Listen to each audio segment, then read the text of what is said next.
welcome back to my channel. And if you're new here, hi, my name is Nina. For today's video, I will be trying out TikTok hairstyles because sobrang bored na ako sa straight or curled hair ko. And I might just do 5 hairstyles since I'm not really into mga tali-tali ng buhok kasi I end up taking it out. Quick update of my hair. It's currently fading purple and then blue. Kasi the reason why hindi siya nag-fade ng green and it's turning purple because my base was pink. So kaya siya nagpo-purple because of the pink base that I had before. If you haven't watched my blue ombre tutorial, I will link it down below in my description. Also, a lot of you guys have been asking me how I make my hair shiny and healthy looking. I discussed this already sa hair care routine ko. You can check that down below. And also to add to my hair care routine, since hindi ko siya nadagdag, is my keratin conditioner by Btch company. So this one, I have been using this for a week now. And sobrang niya sa hair, sobrang lambot niya sa hair, naging buhok na siya ulit. And also, they have 9 or 7 keratin conditioners. And it's super affordable. I'll link their accounts below. They have Shoppe account and Instagram account. It's all in my description down below. And then, the reason why I got the reconstruction conditioner because I told them na my hair is super dry and damaged na siya. And so they sent me this. It's super worth it talaga. Worth your money and maganda siya sa buhok. Mabango pa siya. So yeah, worth it. Worth it to.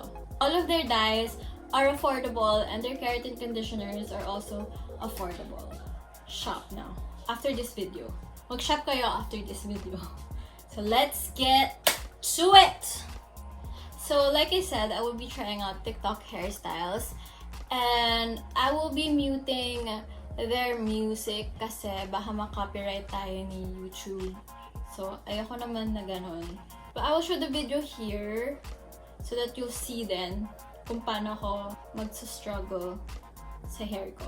So I saved all of my hairstyles na gusto kong gawin. So right now, we will be doing something na bun. So, let's boop. So, I'll be showing this here so that you'll see it also.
admit, nag-struggle ako sa mga ibang hairstyles na they did. And kasi usually, ang ginagawa ko lang is buns and ponytails, straightening the hair, curling the hair, that's it. If I braid my hair, siguro Dutch or French braid lang, that's it.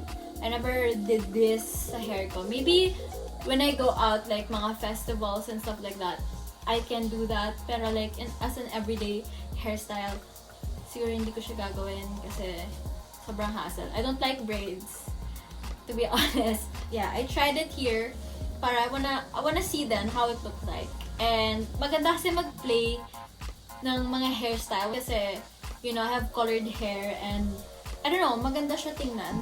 Pero yun, I don't have that talent na mag-style ng hair kung ano-ano. Learned a lot actually sa mga hairstyles, especially dun sa mask na pinakita sa inyo. I actually wanna show that because it's been a struggle of mine na it's always naka-down yung hair ko and ang pangit tingnan for me kasi walang dating.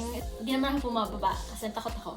So, I want na kahit naka-mask, I don't know, at least naka-style pa rin yung hair ko.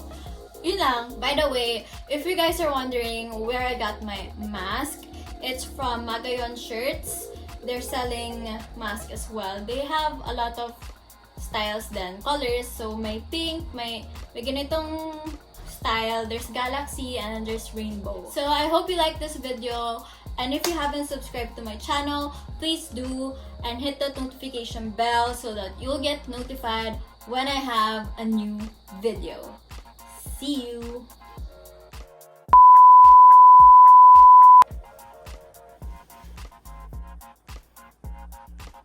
Asking me what, how, what, how. So, yeah. So that is it, you guys. This is the finish. So that is it. Hit that notification.